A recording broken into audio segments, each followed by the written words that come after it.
पूर्वकराकडे वाढलं रुद्रशा राजमाता राष्ट्रमाता जिजाऊ स्त्री शिक्षणाच्या प्रणेत्या क्रांतीज्योती सावित्रीबाई फुले वडाच्या मोठी गाडगे बाबा आणि त्यांच्या प्रेरणेने 5 वर्ष आमदार म्हणून काम केलं. आता आपल्या समोर खासदार म्हणून आहे असे माझे यांना विनम्र अभिवादन करते. आजच्या या कार्यक्रमाला मंचावर उपस्थित आपल्या पंचायत समितीचे बीडीओ आदरणीय आशुतोषजी सपकाळ साहेब, आपल्या पोलीस स्टेशनचे ठाणेदार आदरणीय योगीजी बारदी साहेब, आपल्या तहसीलचे तहसीलदार आदरणीय राजेशजी भांडारकर साहेब, या ठिकाणी आपल्या सीडीपीओ आदरणीय गेडाम मॅडम, बीडीओ अब्दुलबार साहेब, या ठिकाणी पाणी पुरवठा अधिकारी आदरणीय ओमजीजी दराडे साहेब, या ठिकाणी एलडीओ आदरणीय विगातिया, आमच्या मांडवीच्या सरपंच शाळाताई जंगम, नंदुरीचे सरपंच मागेचे बोयर, मुदेरीचे सरपंच बंडूजी नन्नावारे, विस्तार अधिकारी आदरणीय सानिकार मॅडम, या ठिकाणी विस्तार अधिकारी आदरणीय भागवत मॅडम, ज्यांच्याकडे मेडिकल ऑफिसरचा चार्ज आहे अशा शाहीद साहेब मॅडम, आमच्या पंचायत अधिकारी संघटनेचे जिल्ह्याचे अध्यक्ष प्रकाशजी खडवदे, या ठिकाणी उपस्थित सगळे पंचायत समितीचे आणि इतर विभागाचे महत्वाचे सगळे अधिकारी कर्मचारी, सगळे सचिव, ग्रामपंचायतचे सदस्य, उपस्थित बांधव आणि भगिनींनो, खरं तर नुकताच आता वरोड्याचा कार्यक्रम आटपून मी या ठिकाणी आले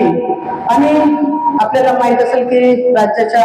महिलांच्या सक्षमीकरणासाठी आदिशक्ती अभियान राबवून आदिशक्ती पुरस्कार वितरित करणे याचे एक परिपत्रक शासनाने काढलं आणि त्यांची अंमलबजावणी या ठिकाणी होताना आपल्याला दिसत आहे. खरं तर आज मुख्यमंत्री समृद्ध पंचायत राज योजनेचा देखील कार्यक्रम आहे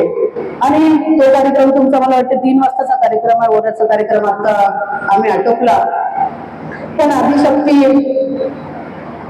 अभियान हे महिलांसाठी अतिशय महत्वाचं असं अभियान आहे. मी आमदार असताना मला आठवते की ज्या पद्धतीनं आंध्र प्रदेश सरकारने दिशा कायदा लागू केला होता, तसा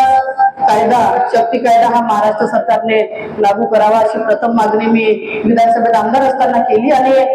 त्या कायद्याची अंमलबजावणी देखील झाली आणि राष्ट्रपतीकडे तो प्रस्ताव गेलेला आहे. अजून त्या कायद्याला मान्यता मिळाली नाही, पण महिला सक्षमीकरणासाठी अतिशय महत्वाचा असा कायदा आहे. मग महिला ही पंतप्रधान असो, राष्ट्रपती असो किंवा गावची सरपंच असो, प्रत्येक महिलाला संघर्ष हा प्रत्येकाच्या वाट्याला असतो आणि हे सगळं करत असताना महिला स्वतः सुरक्षित राहिली तर समाजात काम प्रभावीपणे करू शकते आणि त्यासाठी गाव पातळीवरती या अभियानाअंतर्गत ग्रामसभेच्या माध्यमातून एक अध्यक्ष महिला निवडल्या जाणार आणि त्या महिलेच्या माध्यमातून गावात ज्या महिलांच्या समस्या आहे, एखाद्या महिलेची छेडखानी होत असेल, तिच्यावरती कुठला अत्याचार होत असेल तर त्याची प्रभावीपणे अंमलबजावणी त्या कमिटीच्या माध्यमातून नक्की होईल आणि त्या कमिटीची अध्यक्ष स्वतः महिला असल्यामुळे महिलांच्या काय काय अडचणी आहे याची जाण नक्कीच तिला त्या ठिकाणी होणार आहे आणि हा अध्यक्ष सर्वानुमते ग्राम कमिटीच्या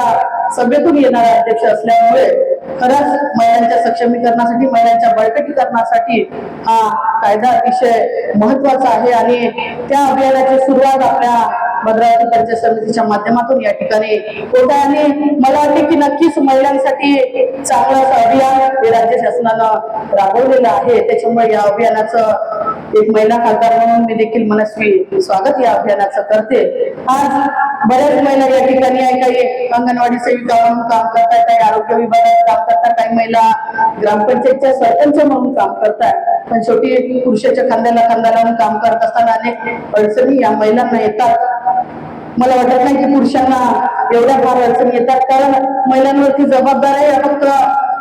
सरपंच म्हणून राजकारणाची जबाबदारी नाही तर तिला स्वतःच कुटुंब, स्वतःचे मुलं बाळ इतरही सगळ्या जबाबदाऱ्या सांभाळून तिच्याकडे जे पद आहे त्या पदाला प्रामाणिक न्याय देण्याचा प्रयत्न ती नक्की या ठिकाणी करत असते. आणि दुसरा जो कार्यक्रम तुमचा आता मुख्यमंत्री समृद्ध पंचायत राज योजनेचा आहे, खरं तर या देखील उपक्रमाचं मनापासून स्वागत आपण केलं पाहिजे. ग्रामविकास आणि पंचायत राज या दोन्ही विभागाच्या संगनमताने हा कार्यक्रम महाराष्ट्रभर राबवला जात आहे. 17 सप्टेंबर पासून तर 31 डिसेंबर पर्यंत जवळपास 100 दिवसाचा हा कार्यक्रम आहे. 3 महिने हा कार्यक्रम चालणार आहे. आतापर्यंत ज्या राज्य शासनाच्या योजना किंवा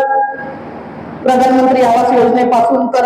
सगळ्या ज्या योजना आपण वेगवेगळ्यापणे राबवत होतो त्या सगळ्या योजना आता एका ठिकाणी क्लब करून आपण मुख्यमंत्री समृद्ध पंचायत राज योजनेत या योजना